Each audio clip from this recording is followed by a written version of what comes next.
Él es el presidente del colectivo de afectados de créditos estudiantiles. Ingeniero, muy buenos días, bienvenido.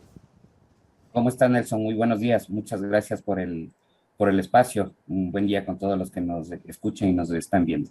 Bueno, ingeniero, básicamente el asunto es concreto. Cuéntenos cuál es la problemática que están viviendo algunos estudiantes con estos créditos que han tenido y que pues ahora se ven en aprietos para poder pagar. Bueno, mi estimado Nelson, este problema ya lo llevamos desde el año 2019 Ya. que nos organizamos. El problema radica en la entrada en vigencia del Código Orgánico Administrativo, que fue en el año 2018, donde ya se empezaron a ver los primeros problemas. Este Código Orgánico Administrativo viene con un procedimiento coactivo que jamás se debió aplicar en principio a un sector como los créditos educativos, Ya. porque no es una simple deuda con el Estado, mi estimado Nelson. Estamos hablando de un crédito para estudio. El delito que han cometido los jóvenes es estudiar, aspirar a una mejor vida. Entonces, obvio, al no tener cómo cancelar sus créditos, todo le aplican este procedimiento coactivo que es mortal, es inhumano, extorsivo, que le reducen su deuda a 24 meses, Nelson. Ya. Una deuda pactada a 10, 15 años se reduce a 24 meses. Wow. Con una entrada, porque como se les declara vencida la deuda, del 20%. Imagínense, es una locura. Deudas como el promedio es de unos 7,000, 5,000 dólares. ¿Quién va a sacar esa cantidad de dinero para firmar un convenio y reducir su deuda a 24 meses? Si no podían pagar 300 dólares, peor aún van a pagar 900,000 dólares. Claro. Es una cosa de locos. Es decir, están Entonces, desesperados la entidad financiera por asegurarse el pago ellos, pero no están pensando en el que tiene que pagar. correcto. Y aparte de eso, súmele que se vendió la cartera al Banco del Pacífico y el Banco del Pacífico es el que administra los fondos de lo que son préstamos públicos. Y obviamente esto generó todo un conflicto porque se tiran la pelotita, ¿me entiende? Pasó cierto tiempo que el banco no pudo recuperar la cartera, le devuelve al hoy Cenecit, el Cenecit no puede, o recuperó la cartera o lo que sea, otra vez le vuelve a entregar al Banco del Pacífico y así se pasan, ¿no? Y cuando usted pide alguna responsabilidad, alguna respuesta, ninguno de los dos quiere asumir en algún momento la responsabilidad, cuando sabemos que es la responsabilidad 100% del Cenecit. Claro, esto, Entonces, ingeniero, perdón que le interrumpa, esto sí, es el tema del IES, ¿no? Ya no es el IES. sí, exacto, ya no es del IES. En el gobierno de Rafael Correa en el año 2015 se transformó al IFTH, Instituto de Fomento al Talento Humano, Ya. y se creó también la CENESID. Ok. El uno emitía las políticas públicas y el otro lo manejaba y administraba y controlaba lo que eran los créditos educativos. Pero acuérdense que el IES era el que entregaba los créditos Claro. y es el que administraba la cartera y todo, pero al hacer este cambio al IFTH se vendió la cartera y quien administra los fondos es el Banco del Pacífico. Entonces, esto generó también problema y malestar, porque obviamente usted firmó un contrato con el IES. Claro. Y ahora tiene al banco también metido en este problema. Claro, y es un problemón porque no sé si pase ahora, pero yo tuve un crédito y si usted no paga, incluso no puede ni trabajar, porque cuando yo empecé, yo tenía una deuda y me salió un trabajito y te sale pues el impedimento, porque deberle al IES, bueno, ya no IES, es deberle al Estado. Entonces, ¿cómo está? ¿A quién le deben ahora? ¿Al Estado, al banco? ¿A quién le están debiendo? En mi época le debía al Estado. Y como tenía que trabajar, yo ya tuve que prestar, sacar de donde sea, porque tenía como 500 dólares de deuda para poder trabajar, porque era una institución pública. Y pagué y ya, y salió eso y ahí entré a trabajar. Pero ahora, ¿a quién se le debe? Exacto. Lo que usted comenta es prácticamente la tragedia que nosotros estamos advirtiendo a las autoridades. La deuda es con el Estado, obviamente, mi estimado Nelson, pero eso le digo, la diferencia que en el tiempo que usted estaba, ahora tenemos otro actor que es el Banco del Pacífico, ¿no? Entonces, tenemos a dos acreedores atrás, porque obviamente el Banco del Pacífico gana por la administración de la cartera, así que le conviene como de lugar que esa cartera le regrese a manos de ellos. Entonces, ¿qué es lo que sucede cuando caen en coactiva? ¿Qué es lo que no terminan de entender, mi estimado Nelson? Que la gente quiere pagar, los estudiantes quieren pagar, pero si no se les dan las condiciones adecuadas para poder pagar, va a ser imposible. Entonces, te ponen impedimento laboral para el sector público. al deudor y al garante, Nelson. Entonces, la situación es complicada porque si el garante tiene un trabajo en el Estado, puede perder el trabajo. Imagínense la gravedad del asunto. Chútica, terrible. Eh, claro, te congelan las cuentas de deudor y garante, otro perjuicio.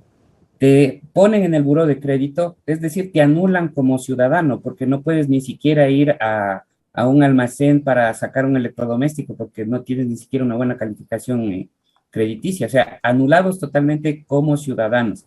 Ni al peor delincuente creo que se lo persigue así, se lo anula tanto como a este grupo, ya es un grupo vulnerable.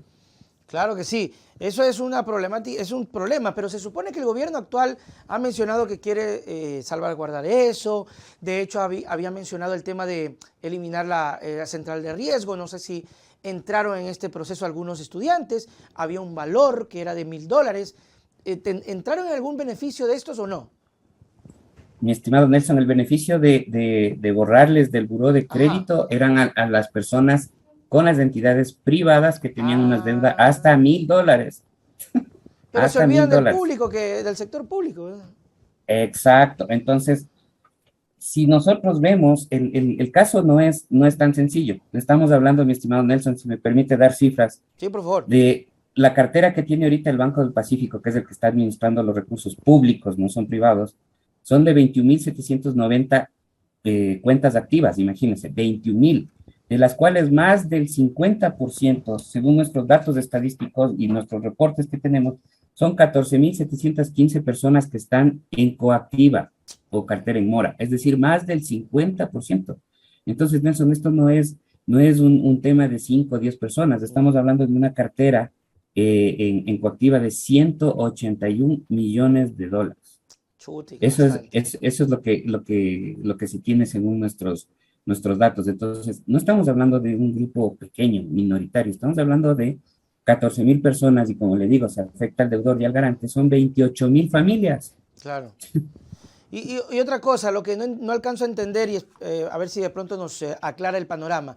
¿No se supone que en pandemia se supone que deberían haber ayudado a todos estos sectores? Y usted me contaba al principio que en lugar de reducirles el tiempo, le han achicado y le han aumentado la letra, cuando generalmente es que le aumentan el tiempo, pagan poquito, pero terminan al final del día pagando más. Claro, ¿cuál es el problema que tenemos ahorita, mi estimado Nelson? Eh, Cuando nos aplican el Código Orgánico Administrativo, nos reducen el plazo y la deuda se hace interminable, obviamente. Ahora, nosotros hemos logrado conseguir una nueva facilidad de pago a través del Código Ingenios, Ok, donde en teoría ya no nos deben pedir un anticipo, ya. ¿sí? Ya no hay el anticipo porque esa es la traba, ¿correcto? Y el plazo de la deuda inclusive se llega a hasta 240 meses, si no me equivoco, porque solo teníamos plazos hasta 120, Ya, ¿sí? Pero obviamente se creó una tabla donde de acuerdo a esa tabla es como tú puedes ir aplicando, que tampoco nos va a beneficiar de mayor cosa, porque si antes pagaba 300, ahora pago 400. ujú, Realmente las autoridades no dimensionan cuál es el claro, problema. Como usted dice, Nelson, ajústese a mi realidad. Hay claro. gente que no tiene empleo y desde mucho antes y hasta ahora no consigue empleo. Gente que se quedó sin empleo en pandemia, gente que tiene hasta el día de hoy reducido sus salarios por la pandemia. Y lo que hicieron es con la ley humanitaria, acuérdese cuando estuvo Lenin Moreno, se supone que iban a ayudar a los que tenían deudas en general, Ujú. público y privada. ¿Qué pasó con el sector de los créditos educativos, mi estimado Nelson? Que los que aplicaron a la ley de remisión no se les hizo absolutamente nada, nada, porque tenían un año de gracia. Entonces, como están en pandemia, no tienen problema. Lo que hicieron es suspender los procesos coactivos, pero no ampliaron plazos, no reducieron intereses, no hicieron nada, ¿me entiendes? Solo le congelaron su cuenta, mi estimado Nelson, pero después de 4 meses le dicen ahora debes tanto más los 4 meses que, Sí. que, que estuvimos en pandemia, Y lo peor, imagínense. mi querido amigo, lo peor es que en pandemia nadie trabajó, pues, ¿no? Ni siquiera es que a la final le puede decir, bueno, le vamos a dar un año de gracia, pero la persona trabajando, con empleo, produciendo, fue un año paralizado. Exacto. Entonces, imagínense cómo hace un joven que tiene trabajo, hablemos pongámonos positivos, que tiene trabajo, pero le reducen su salario Así fue, y, así pasó. y que tiene que pagar la misma cuota. Y lo único que hicieron es diferir las cuotas diferir las cuotas, escuche, mi estimado Nelson, y después volverle a reestructurar la deuda con una tasa del 9.5% cuando nosotros logramos conseguir el crédito educativo social, que tenía una tasa del 7.5%. Nelson, que nos respondan, ¿por qué subieron 2 puntos más cuando tenían un subsegmento aprobado por la Junta de la Política Monetaria donde se manejaba un interés del 7.5%? Entonces, aquí hay mucho gato encerrado. Y nada, que mi querido amigo, usted hace una pregunta bastante válida, ¿no? Que respondan, me dice usted. El problema aquí es quién responde, porque a veces en afectaciones que se dan en la banca privada, el usuario de la banca privada no sabe a dónde recurrir. Imagínense ahora con este problema que se supone es de la banca pública o del sistema público o del Estado, del gobierno. La pregunta es quién responde, y le pregunto a usted, aunque parezcamos los tres chiflados acá buscando respuestas, ¿quién responde? ¿Quién le han dicho? Claro, aquí, verá, el día sábado nosotros vamos a participar en el Foro Ciudadano dirigido por la Comisión de Educación, donde vamos a seguir exponiendo, porque quien debe responder es el Estado. Claro que sí. Y el Estado representado por el gobierno. Imagínense que el día de ayer nos enteramos, ya tenemos de muy buena fuente, que se va a fusionar la CENESID con el Ministerio de Educación. Y a través de esa, ¿quiénes están atrás? Son gente nefasta, mi estimado Nelson, que nos hicieron problema en algún momento.